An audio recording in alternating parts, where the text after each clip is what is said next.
kumusta mayong buntag kaninyong tanan?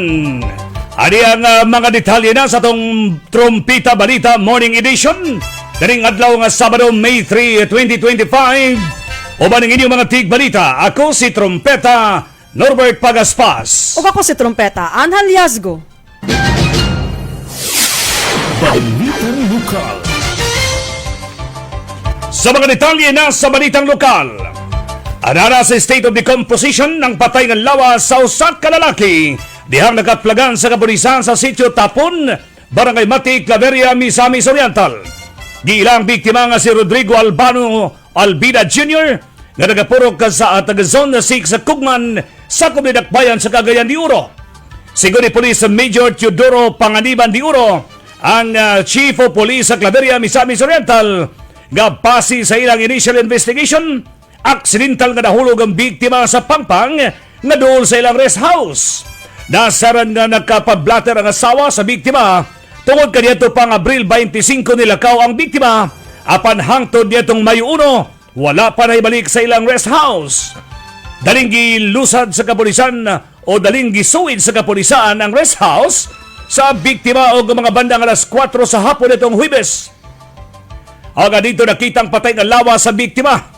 Sa pagbarabara ni Major de Oro, gagikan sa rest house paubos, ada sa 80 metros ang nahulugan. Kaya na yung biktima, siguro, naglakaw-lakaw ni siya, sir, no? Posible yun na gabihin ni siya na lakaw. Siguro, dili siya swito din sa ubos nga bahin. Nangayamang kong nahulugan. Murag din sa sir, sa dalan. Nasa dalan, sir, sa tao. Pero din sa sir, pangpang na dayon, diretso na mga simigta, pingon sa 80 metro na niyang nahulugan. Nakita na mo ni siya, sir, no? Mga alas 4 na o sa hapon. Matod pa sa atong soko, mga 4 to 5 days, sige sir, no? Kay naanam gid siya sa state of decomposition, sir. So nagto ang taga-soko, sir, nga basin sa Sabado sa gabi, murag nahulog na ato sa Pangpang. Ang pamahayag ni Police Major Teodoro de Oro, ang hipi sa kapulisan sa Claveria, Misamis Oriental. Balitang National. Alas 6 sa 11 na sa kabuntagon o karon mga detalye na sa itong Balitang National.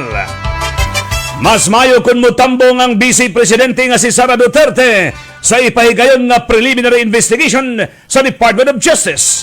Kini ang giluwatang pamahayag ni National Bureau of Investigation kung NBI Director Jaime Santiago. Gipagawas sa opisyal ang reaksyon, human misad ang si VP Sara nga mutambong sa investigation. Dugang ni Santiago nga mas mayo aron at makaduso ang counter affidavit ang Vice Presidente gumikan sa pakya sa ning pagtunga sa buhatan sa NBI. Sa dihang ginbestigahan kini kalabot na sa giluwatang pamahayag nining na siya'y nakontak nga mga tao nga patyon sila si Presidente Ferdinand Marcos Jr., ang asawa na rin nga si Lisa Marcos o nga House Speaker Martin Romualdez kung mamatay siya. Giklaro ni Santiago nga nasa piskal ang desisyon kung mas likon ba ang akusasyon nga ilang i-file batok na sa pagtinaw sa bisi. Giklaro din nga nagbase lamang sila sa giluwatang pamahayag sa ni VP Sara o na-preserve nila sa Zoom meeting nini nga mao'y ilang ebidensya. Mabuti naman po at kung haharap si VP Sara sa preliminary investigation na para maibigay naman niya ang side niya, makapag-submit siya ng counter affidavit. Kasi noong iniimbestigahan namin yan, hindi siya sumipot sa NBI. So, kung ano lamang yung mga nag-gather namin na information at hand ay yun ang ipinail namin sa DOJ. So ngayon, sinabi ni VP Sara na pupunta siya doon ay mas maganda po yan. Ang pamahayag ni NBI Director Jaime Santiago. Balitang International. Sa mga detalye na sa itong balita gawa sa nason, gitayg ni US President Donald Trump si kanhi National Security Advisor Mike Waltz nga buutan og nagtarong sa iyang trabaho ay kinigitudlo nga ambassador sa United Nations kon UN. Very good man right there that you criticize so strongly. He's a very good man and he will continue to do a good job. Kini ang pagtanyig ni President Donald Trump atubangan sa mga tigbalita. Kini ang unang giluwatang pamahayag ni Trump Human niya gipalagpo sa katungdanan si Walz, gumikan sa sayop nining paghimo sa group chat na mibulgar sa plano sa US sa pag-atake sa Yemen. Gumikan din gitudlo ni President Trump sa Secretary of State Marco Rubio isip interim sa nasangpit nga departamento. Subay din giangko ni Walz ang responsibilidad sa maong kasaypanan. It's embarrassing, yes. We're going to get to the bottom of it. Was there a mistake? Absolutely. We're going to improve it. We're going to fix it. Si kanhi National Security Advisor Mike Waltz, bisan pa man sa kasaypanan, nagpamili ng pagsuporta ni President Donald Trump sa kanhi advisor.